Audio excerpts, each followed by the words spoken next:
If you want to cancel your WhatsApp free trial, follow these straightforward steps to ensure you do it correctly. Step 1. Open WhatsApp. Launch the WhatsApp application on your smartphone. Make sure you are logged into the account associated with the free trial you wish to cancel. Step 2. Access settings. Tap on the three dots or the settings icon in the top right corner of the app.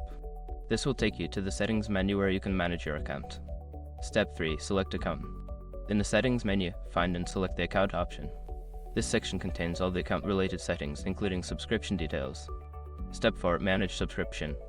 Look for the subscription or manage subscription option within the account settings. Here, you will find information about your current subscription status and options to manage it. Step 5. Cancel subscription. Follow the prompts to cancel your free trial. You may need to confirm your cancellation, so be sure to follow any additional instructions provided on the screen. Once you have completed these steps, your WhatsApp free trial will be cancelled. If you have any issues, consider checking the help section of the app or contacting customer support for further assistance.